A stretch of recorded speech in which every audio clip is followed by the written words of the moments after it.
नमस्कार, मैं हूं आपके साथ चांद सिंह पुंडेर। एक बार फिर से आप सभी का स्वागत है स्टार न्यूज पल्स यूपी 19 हकीकत आप तक चैनल में।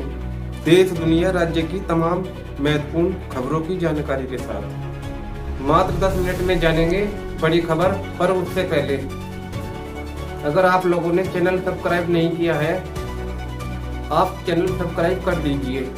अगर वीडियो आपको अच्छी लगी है तो लाइक करके कमेंट बॉक्स में बताइएगा कि आप वीडियो को कौन से जिले, शहर, गांव से देख रहे हैं। आइए नजर डालते हैं बड़ी खबरों पर आपके नए अंदाज में।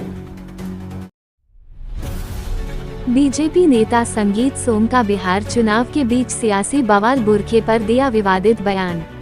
नमस्कार, स्वागत है आप सभी का। आप देख रहे हैं स्टार न्यूज प्लस यूपी 19 हकीकत आप तक। आइए नजर डालते हैं आज की खबरों पर फटाफट आपके नए अंदाज में। बिहार चुनाव के बीच बीजेपी के फायर ब्रांड नेता संगीत सोम ने एक ऐसा बयान दे दिया है जिसने देश भर की सियासत में आग लगा दी है। बयान बुरके पर था, लेकिन अब यह मामला धर्म, राजनीति और चुनावी रणनीति तक जा पहुंचा है। संगीत सोम ने अपने बयान में कहा कि बुरके की आड़ में आतंकवाद और फर्जीवाड़ा दोनों होते हैं, इसलिए मैं चुनाव आयोग से मांग करूंगा कि मतदान के दौरान बुरके में आने वाली सभी महिलाओं का चेहरा हटाकर पहचान की जाए। उनके इस बयान के बाद विपक्षी दलों में हड़कंप मच गया है। संगीत सोम यही नहीं रुके, उन्होंने विपक्ष के नेताओं पर भी सीधा हमला बोला। उन्होंने कहा कि मेरे इस बयान पर अब तेजस्वी, राहुल और अखिलेश आंदोलन करेंगे क्योंकि उन्हें इसमें कंट्रोवर्सी दिखती है।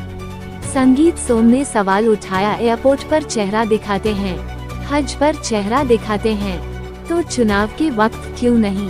जुड़े रहिए स्टार न्यूज प्लस यूपी 19 हकीकत आप तक न्यूज चैनल पर लगातार। नमस्कार, धन्यवाद। हमारी माताएं बहनें यहाँ बैठी हैं, सब अपना चेहरा दिखा के बैठी है, चेहरा दिखा रही है सबको, क्योंकि कोई मन में पाप नहीं है। जिनके मन में पाप होता है वो चेहरा छुपा कर रखते हैं। इसीलिए मैं कहता हूं कि आज पूरे देश में मांग हो रही है कि जब वोट डालने जाए तो बुरके वालियों का मुंह देखना चाहिए और तब वोट डालने जानी चाहिए। इसलिए मांग हो रही है क्योंकि बुरका पहनकर गलत काम किया जाए, बुरका पहनकर आतंकवाद किया जाए, बुरका पहनकर फर्जी वोट डाला जाए। अगर लोकतांत्रिक देश में इसे बैन करने की मांग कर रहे हैं तो कौन सी बुराई कर रहे हैं? एयरपोर्ट पे जाएंगे, बुरका उठा के मुंह दिखाएंगे, विदेश में जाएंगे, बुरका उठा के मुंह दिखाएंगे, और वोट डालने जाएंगे, लोगों को मुंह नहीं दिखाएंगे। क्यों नहीं दिखाएंगे? मन में चोर है साहब, इसलिए नहीं दिखाएंगे। फर्जी वोट डालने जाते हैं बुरखे की आड़ में। इसलिए मैं हमेशा कहता हूं, मंच से कहता हूं कि पूरे प्रदेश में और देश में बुरखे को बैन कर देना चाहिए। और बुरखा बैन नहीं हो तो मैं पूछना चाहता हूं उन लोगों से जो बुरखे की वकालत करते हैं, जब मुस्लिम लोग हज करने जाते हैं तो वे बोले कि हज करने जाएंगे तो एयरपोर्ट पे मुंह नहीं दिखाएंगे, हज करने जाएंगे तो मुंह दिखाएंगे, वोट डालने आएंगे तो मुंह नहीं दिखाएंगे। ये कहाँ का न्याय है साहब? ये कहाँ का न्याय है? संगीत सोम के इस बयान पर सपा सांसद जियाउर रहमान ने कड़ा पलटवार किया है। उन्होंने कहा, संगीत सोम और साध्वी प्राची जैसे लोगों को जनता नकार चुकी है। इन्हें बुरके, टोपी और दाढ़ी में आतंकवाद नजर आता है। सांसद ने ये भी कहा कि बुरका शराफत और इस्लामी पहचान का प्रतीक है। उन्होंने संगीत सोम पर धर्म के नाम पर राजनीति करने का आरोप लगाया। बुरखे में और टोपी में, दाढ़ी में ही दहशतगर्दी नजर आती है, लेकिन हकीकत कुछ और है। कभी ये लोग इस चीज को साबित नहीं कर सकते कि बुरखे की आड़ में कैसे दहशतगर्दी होती है। बुरखे की में तो शराफत झलकती है और जो हमारे एक मजहब इस्लाम का पैगाम है, पर्दा करने के लिए सिर्फ उसको किया जाता है। लेकिन ये वो लोग हैं जिन्हें कि सिर्फ अपनी राजनीतिक रोटियां हिंदू मुस्लिम के ऊपर ही सेक करके आगे बढ़ना होता है। लेकिन फिलहाल जनता भी इनको लगातार नकार चुकी है, उसके बावजूद ये अपना वजूद कायम करने के लिए इस प्रकार के बयान देते हैं।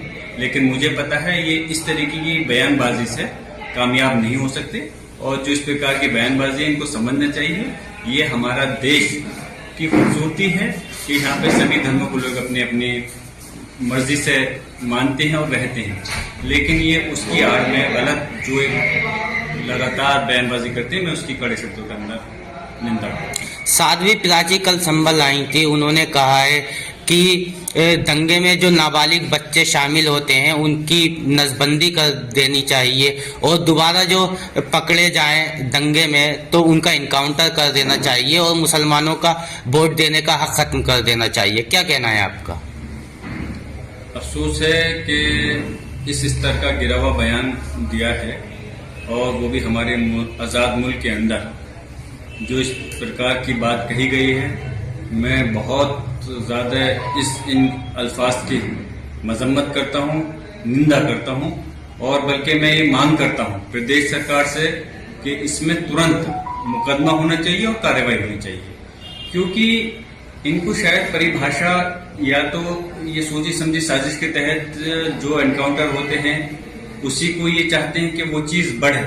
एनकाउंटर की या तो इनको परिभाषा पता नहीं है, लेकिन परिभाषा ये पता है उसके बावजूद ऐसा बयान दिया है, तो यकीनन निहायत ही गलत अल्फाज हैं कि एनकाउंटर करने का क्या मकसद बनता है। एनकाउंटर वो होता है कि जब आपस में दूसरा व्यक्ति मुठभेड़ हो रही हो तब उसमें गोली लगे, और ऐसा बयान देना तो संविधान की धज्जियां उड़ाना है और खुले शब्दों में कानून का उल्लंघन करना है, और ऐसे व्यक्ति को समाज के अंदर बयान दे करके जो एकदम निहायत ही गलत है, इनके खिलाफ मुकदमा दर्ज होना चाहिए।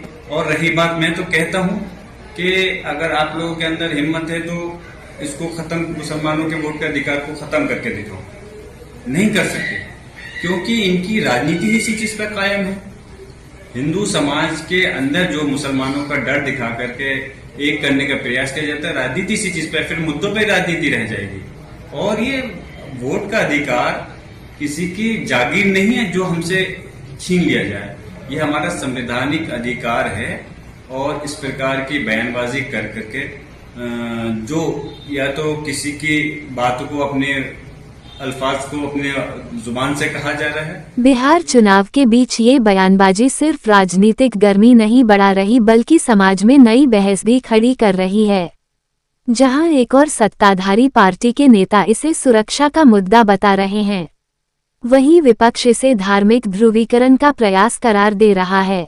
फिलहाल चुनाव आयोग ने इस बयान पर कोई प्रतिक्रिया नहीं दी है, लेकिन इतना तय है कि बुर्के पर संगीत सोम की टिप्पणी ने सियासी पारा जरूर चढ़ा दिया है, और आने वाले दिनों में इसके असर की गूंज बिहार से दिल्ली तक सुनाई दे सकती है।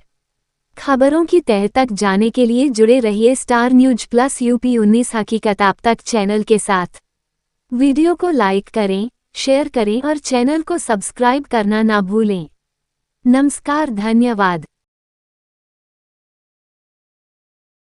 स्टार न्यूज प्लस UP19 हकीकत आप तक चैनल पर रोजाना लगातार ताज़ा खबरें पाने के लिए चैनल को सब्सक्राइब करना ना भूलें, ताकि हर अपडेट आपको मिलती रहे लगातार सबसे पहले।